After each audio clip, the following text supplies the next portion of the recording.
Right, 20 September 2020, and I'm joined by Mr. Terence Simbi, author of the book, Zimbabwe, Installing a True Democratic State. How are you, sir? I'm good. How are you, Mr. Gambagwe? Fantastic. And today I want us to quickly look at the topic of the GNU. This week, in fact, yesterday, acting president of the MDCT, Khuphe, she spoke at a gathering and said that the government should now bring about a GNU to solve the problems in Zimbabwe. And I want to quickly play the clip before you answer, and then we see if this is the solution or not. Zimbabwe is a very rich country, but there's absolutely nothing to show that we're a rich country. Because when I look at all of us right now, I'm supposed to be seeing gold and diamond glittering in all our eyes. Yes. But what is it that I'm seeing right now? I'm seeing hunger, and poverty glittering in all our eyes. Is this the Zimbabwe we want? This is the time for the government to move the children of Zimbabwe from the land of hunger to the promised land. Yes. Where there is milk and honey. We tested that milk and honey during the inclusive government. During the inclusive government, shops had been closed, hospitals had been closed, schools had been closed. But once Sarah stepped in, there was dollar for two. All these institutions opened. People enjoyed life. People had a better life. And I'd like to call upon President Mnangagwa to say the people of Zimbabwe are saying, can you please take them back to the good old days where they had a better life? I want to call upon President Mnangagwa to say the people of Zimbabwe are yearning, they are crying. Can you please listen to the cries of the people of Zimbabwe? The people of Zimbabwe are asking for food. The people of Zimbabwe are asking for jobs. They are asking for clean water and sanitation. Right. Mr. Simbi. Yes. What do you think? Dr. Khuphe is saying there's need for a GNU to solve the problems in Zimbabwe. Is that the solution? Well, I think in the past week, everyone has been caught up with trying to define: are we in a crisis, or are we facing challenges as a nation? And I'll first of all define what a crisis is. A crisis is a time of difficulties where important decisions must be made. And challenges, the difference now between a crisis and the challenge is a call for someone to participate in a competitive situation, or a call to prove or justify oneself. So this has been an issue in the past weeks, where we have had envoys which came from the ANC and ZANU-PF being justified that it is the governing party, answered the situation by saying that it is facing challenges, but not in a crisis, because it wants to justify itself, because it says we have the vote, we have the majority in parliament, so we are justified to make the decisions.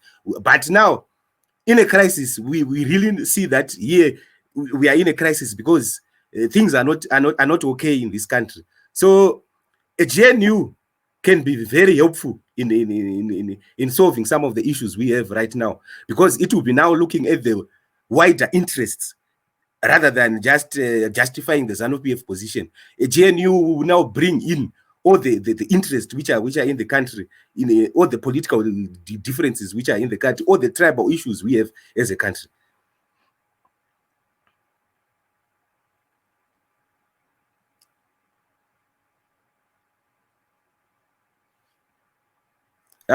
But will it work without Chamisa? Because currently the MDCT is not involved in Chamisa. Well, I think, in Zimbabwe, I think right now we have to study what is really the problem. What are the interest groups which are in this country? Because the problem is we try to solve something by political settlement without involving the wider interest group. So myself, I'll give you what I view as the interested parties here, because not the political parties, because if you study how the political parties have been splitting, how they have been disintegrating, you can also see the same issues. So we have a tribal issue in the Ndebele and Shona tribe. We have a generational issue, which is the old generation and the young generation. And we also have another interest group of the white farmers, the former white farmers. They are interested part in any negotiation which can happen. Why I have defined these groupings?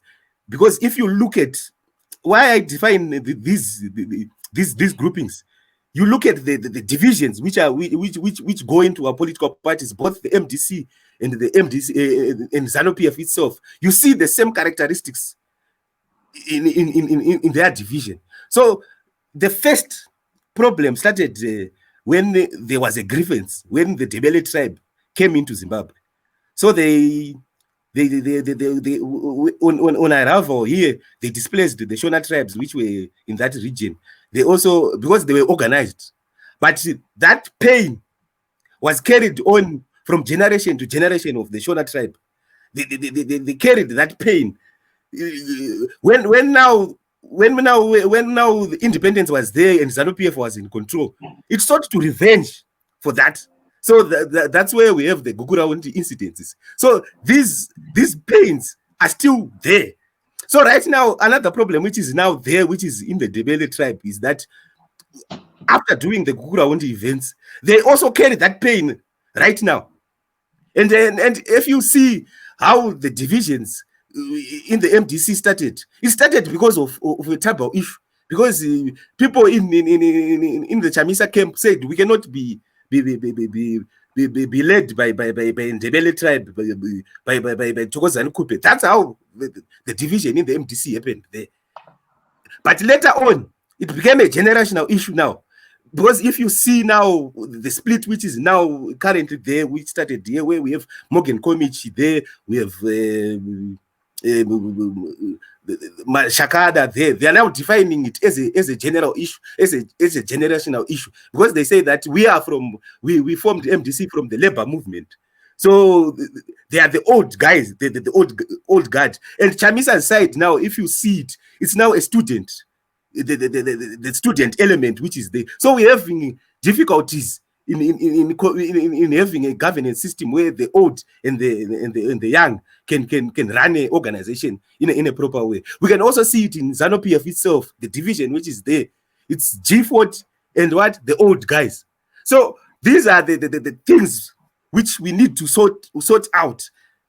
And the other interested group I've talked about here is the white farmer. The white farmer was also aggrieved by what happened in Guguraundi, but in the farm invasions which happened there. So they are also an interested party in the sense that right now, for us to have sanctions, they are the ones who are pushing for that. So trying to solve this issue without these white farmers is going to be a problem, because they will obviously keep on trying to express the hate and the pain which they have for the invasions which happened to their farms. So they will continuously put an apparatus to any success in this country. So it's an interested part.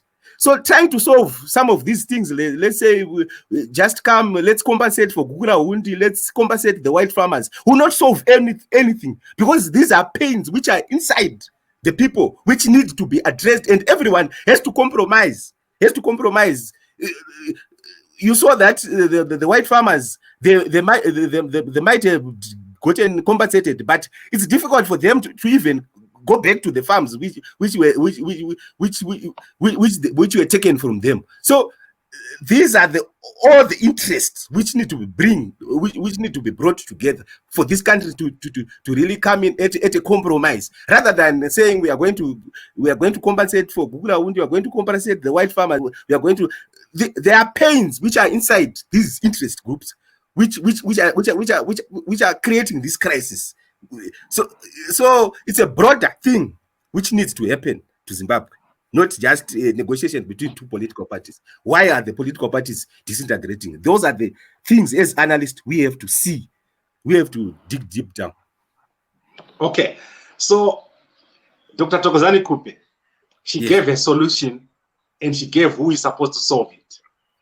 She Okay. said, President Mnangagwa, please can you take us back to the good old days of the GNU? Do you agree with her that Mnangagwa is the one that should initiate a GNU? Or should someone else come and mediate the dialogue which will lead to GNU? No, it's the president's responsibility to initiate dialogue. It's the president's responsibility to bring all the interested parties here together. This is what I have been saying all along. He's the only one who can do that. He's one who's supposed to bring in all these interested groups. Even in ZANU-PF itself, where we talked last week, I talked about G40 must be allowed to come back because they are part of what? They are part of the governance of Zimbabwe. So they have to everyone together. Oh, person who has to come in. It's a Zimbabwean issue. So if we try to say South Africa is supposed to be the one which come, I've talked about how this is broad, how the pains which are in people, right? I think one of the things which the president of Mnangagwa gave is people now can talk freely in politics rather than the old days of Robert Mugabe. So he has an extra responsibility of bringing all these parties together, because trying to solve these things, saying compensate, it will not work. It will not work. People, all these interested parties must come together and compromise, because there's nothing which is trying to justify group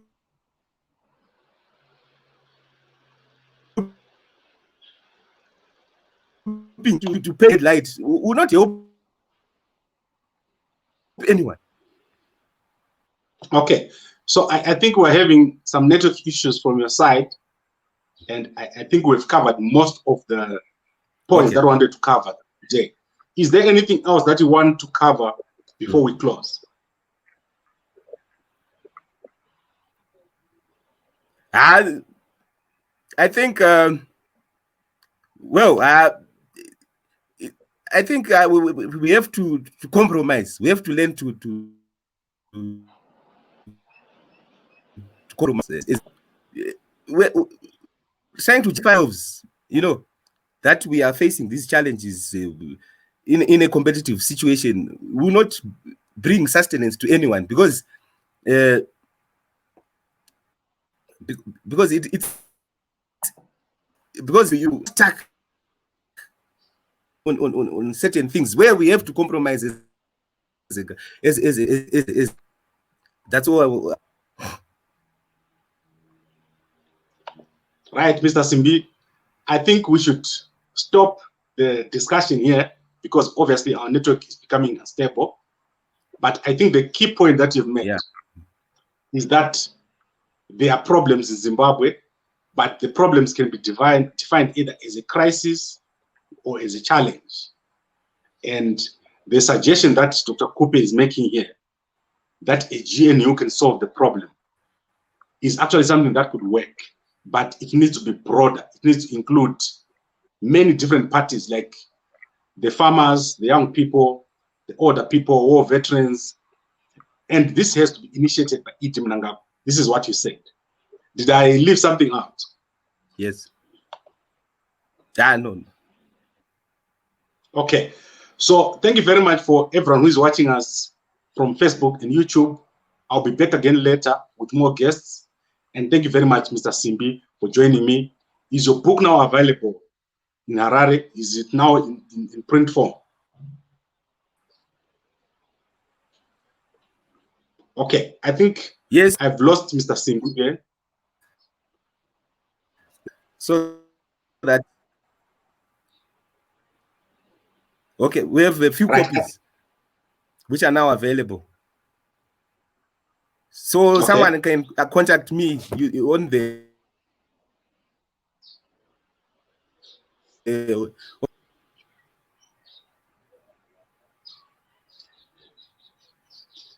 Okay, how much is each book costing? How much is a book?